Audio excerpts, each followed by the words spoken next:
Don't believe everything you think.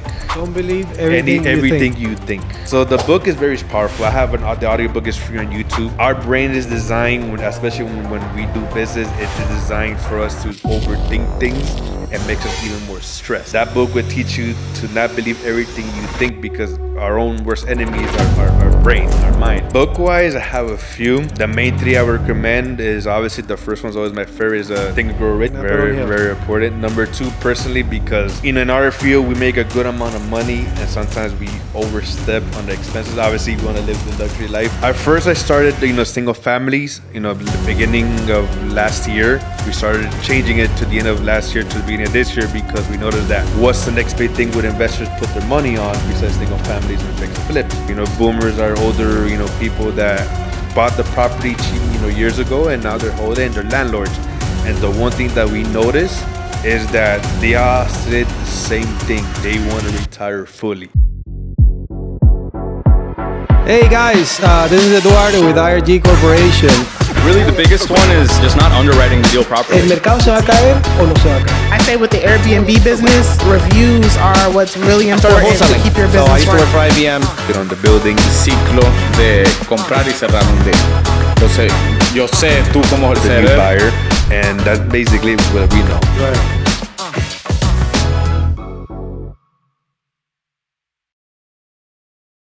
Hey guys, this is Eduardo with IRG Corporation. I have a great guest here, Allan Caballero.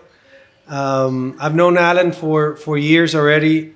He's in the commercial wholesale space, which is something that it's very, very, very uncommon to kind of hear. Most of the people that we get in the podcast are people that actually they do wholesale, but maybe more in the single family space. So it's kind of very intriguing to just kind of know and just I have a lot of questions myself where I really want to learn from Allan pretty much how he does and how he manages his operation in the commercial aspect of it. So Allan, thank you for coming. Welcome to the podcast. Thank you for coming to the office. Tell me a bit more about who Allan is. What is Allan doing? What's the name of your company? And kind of introduce yourself. How you doing? Thank you again, Ed, for the invitation for the office and the podcast. Obviously, it was last minute, but I'll take it actually with our opportunity that we all face on a daily. My name is Allan. Grew up in Miami, Florida. My company right now is named AC Synergy Investment, but we're transitioning to now Equity Hunters. Obviously, we're chasing equity, in the industry.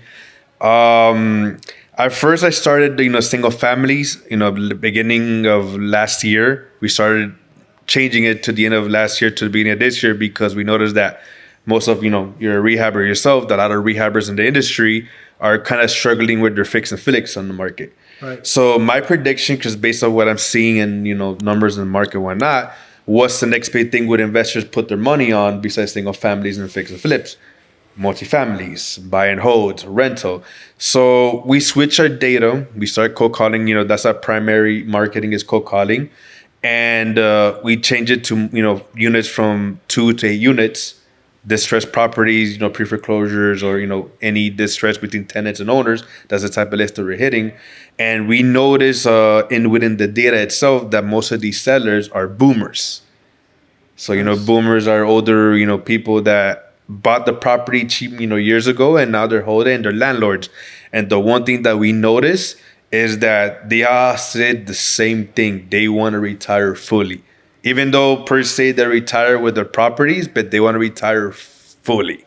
They want to sell and not be a landlord anymore. And most of these properties are either distressed because, they're not well maintained, or they're having tenant situation. Obviously, nowadays how the market is in the economy, people can't really afford the rent. So now they're in a situation where they have to deal with tenants. Right. So that's what we've been seeing. And honestly, that's which has been very noticeable and moving pretty quick. I'm not gonna lie. Beautiful. That's awesome. I mean, it's kind of very. I've known a lot of people that are in the wholesale commercial space, but I have a lot of questions that I know it's going to be very beneficial for the audience to ask, because it's not very common to just kind of hear someone that just specialize in wholesale in the commercial space, right? So that's good. Baby boomers, right? People that are kind of retiring, people that want to sell their properties. But when it comes to commercial, the first thing that comes up in my mind is really it's all about numbers. I mean, obviously, when it comes to wholesaling single family, it's kind of the same concept, but it's mainly more on the income that the property kind of generates, right? Correct. And especially when you're talking about retirees, right? And people that kind of live off maybe the rent that they're collecting, even though they want to rent. Why would someone which has maybe a great cap that bought that property years ago would sell their properties? Well, obviously, these individuals they want to retire fully. They don't want to do the extra work and actually deal with property taxes, go deal with tenants and the tenants' leases and stuff like that. So it's a lot of work based on what I've seen, because we're hoping with an older gentleman. He has a portfolio, and based off what we've seen with the portfolio is that it's literally like holding the leases, getting the keys, sorting which units what is. What he told us is that he wants to retire because he's tired of going the back and forth, trying to put a tenant in there, then, deposits, leases. So that's, for them, is extra work that they don't want to deal with anymore. Right. So obviously with the numbers, what I've seen and learning myself as well in this space is that ARV is one thing, where most investors that I've seen so far, that I saw 3 already from his portfolio. I got like 6 more left that I will share with you. They focus more on the cap, but also how much the monthly expenses on the T12 of the property.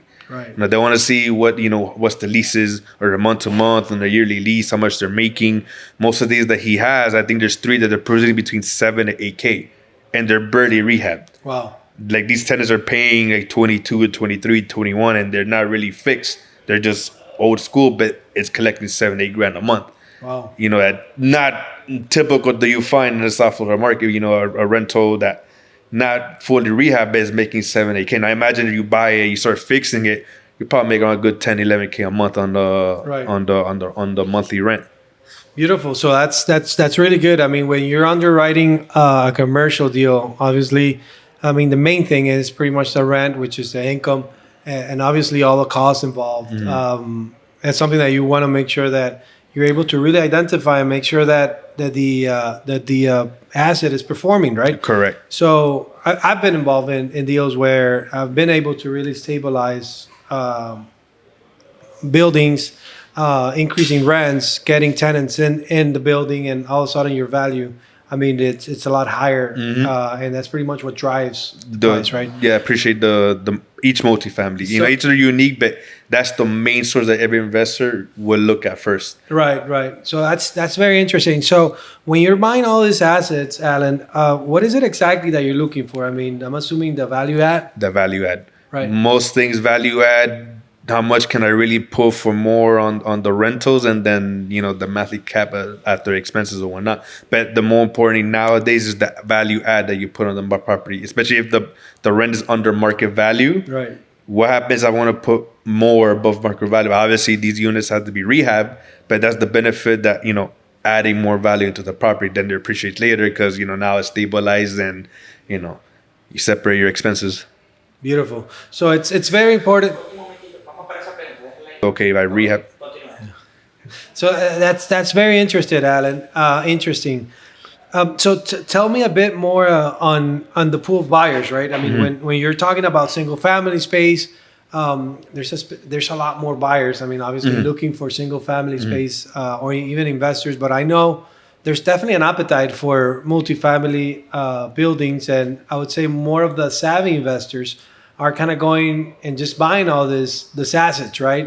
Tell me a bit more about that. Maybe I know at some point you were exposed to single family versus multifamily. I really want to understand what's the difference between one and the other. So with single families, obviously with buyers, they're savvy, but they know the numbers from the get. When it comes to multifamily, they have to review everything from leases, how many tenants are paying for like electricity or water, who pays what, insurance, do they have rental insurance, and it's just a matter of running the numbers totally to make the final number for the purchase. Right? What I seen, obviously, what I have with these assets, it's just priced correctly to make sense for the value of the properties. Right. Beautiful. So you mentioned that you're kind of cold calling. Just kind of pulling data, cold calling, and trying to get all those sellers. How easy is that? Maybe that sounds like different, right? I mean, it's not very common to really see. It's not common, not gonna lie. I'm very honest, not common to co-op multifamilies.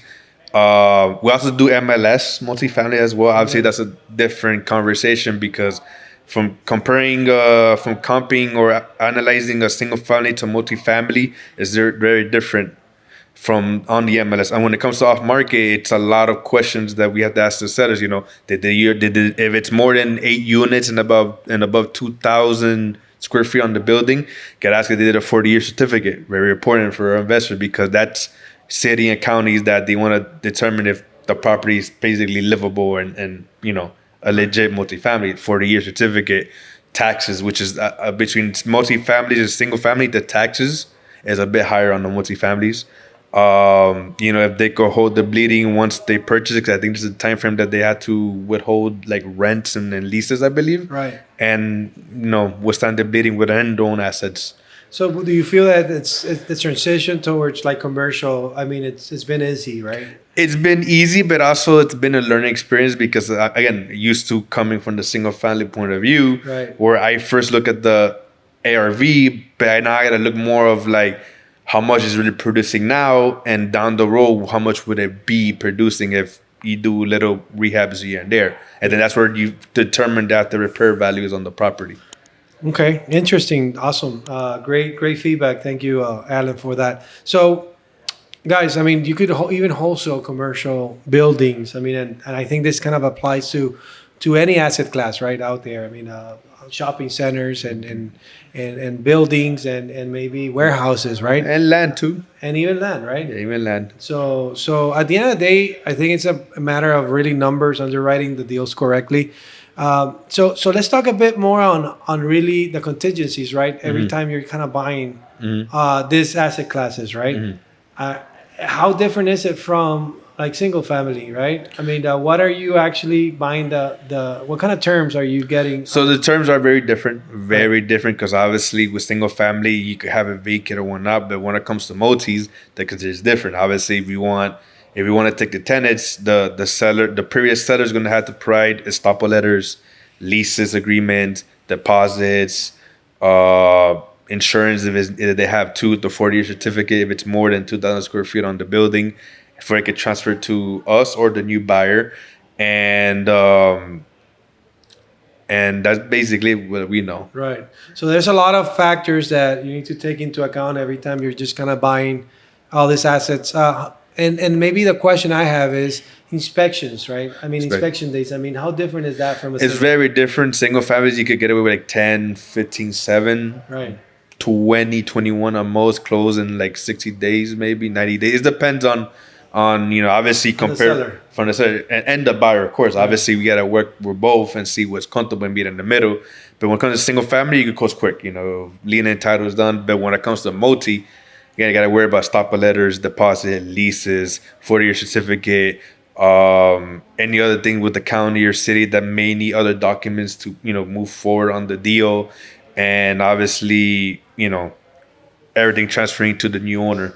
Right. There's more things that's transferring of the leases and the stopper letters and all the good stuff. Beautiful, great stuff, Allan. I think I have a last question for you, and I think it's something where you've kind of seen it a lot, where you've been in single family space, commercial space. How do you see yourself maybe within this year, or how you seen the market within this year? It had its ups and downs. Right. Like everything, 1 month will be killing it, 2 months you'll be killing it, then you have that 1 month where you slow down, but then another you pack up. It just to be honest, it's just consistency at this point. Right. I mean, there's a lot of deals out there, both single family and multi-family, and that's why I made that transition to multi, because I want to open myself to more inventory and see what works and doesn't work. Like I said, just consistency at this point. Consistency, just kind of doing it. I mean, it has worked out so far. Yeah. So it's just a matter of repeating it and trying to get more of that. Mm-hmm. I mean, you're heading to the right direction. I think that's a great idea. Obviously, it's a different business model, different buyers, different everything, right? Yeah, different everything. It's just a matter of really adapting to it and making sure that you kind of do what it takes, right? Mm-hmm. The last question I have is, what book have you read or podcast that you follow that you feel will be beneficial for the audience? Book wise, I have a few. The main three I would recommend is obviously the first one's always my favorite is Think and Grow Rich.